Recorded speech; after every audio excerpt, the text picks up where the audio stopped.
God of War 3, Tesouros, Arte Tecnológica. Fala galera, e aí, como é que vocês estão? Dibas? Espero que todos estejam bem. Bora dar sequência nos tesouros do Gol 3? Vamos ver a parte de arte e tecnologia do game? Bora lá!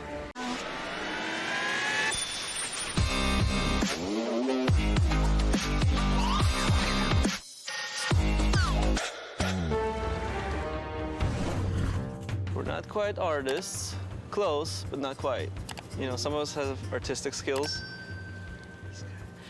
but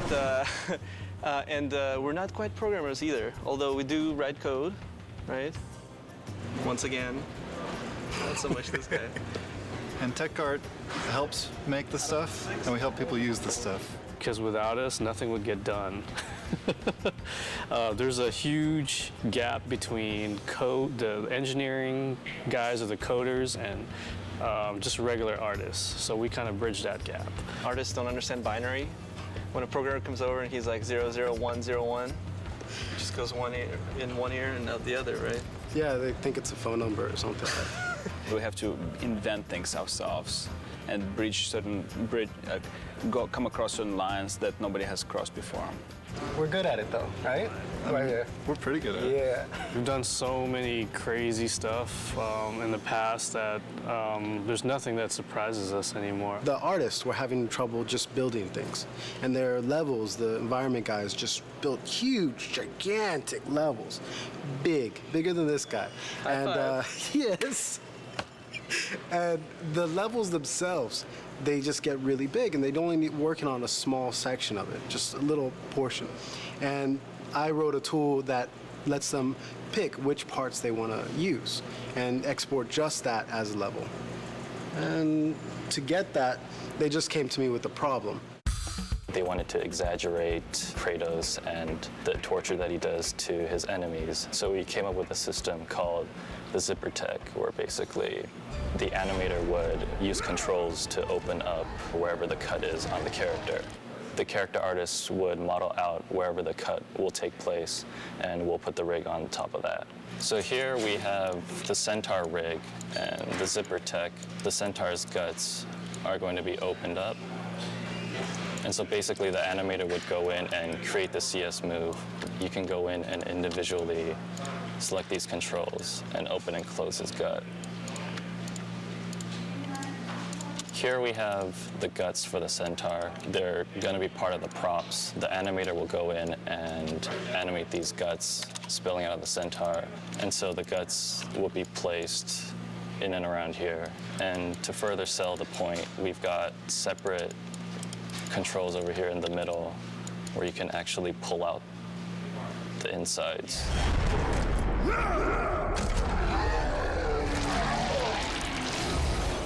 From God of War 2 to God of War 3, we've used dynamic simulation more and more to do more secondary animations on the characters, whereas before on the previous games, the hair would be stiff or the cloth would be stiff. They would be kind of modeled into the creatures. Now we're actually adding motion to those pieces, so you will see hair kind of moving, you'll see cloth kind of moving. Towards the end of the previous game, I, in collaboration with Jason Minters, had created this dynamic system that uses the Maya hair system to drive a series of joints. So as you can see, each of the snakes on her head are independently moving. The animator did not have to individually pose all of these animations, but they have control over the physics so that they can get it to get into a pose that they want, but still when the character moves around, you'll see how the snakes will flow backwards when she goes forwards. It responds to movement, so it improves a lot of the workflow for the animators. It's pretty rewarding to see as characters go from our department through the rest of the pipeline and then come back and actually see it in the game.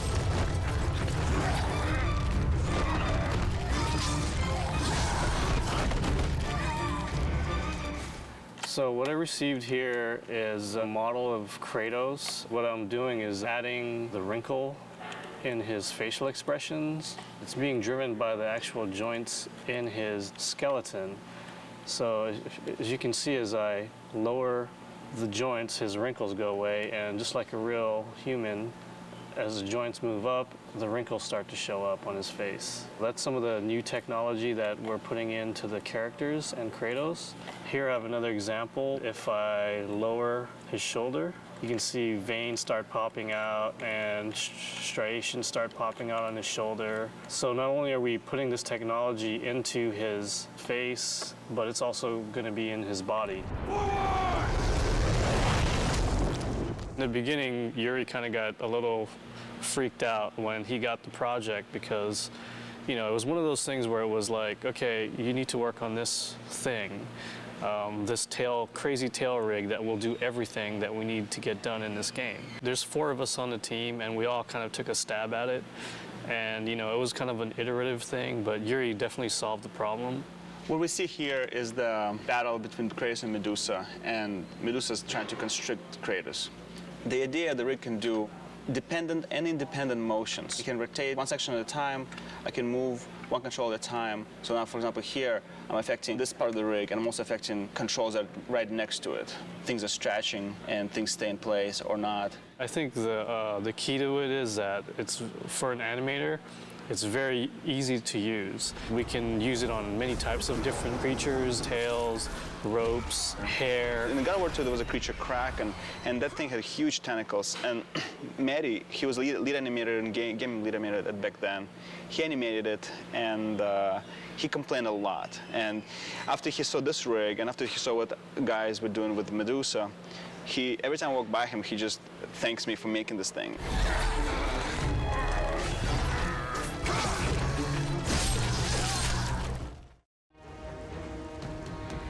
É isso então, galera. Se gostaram, não deixa de curtir, comentar e se inscrever.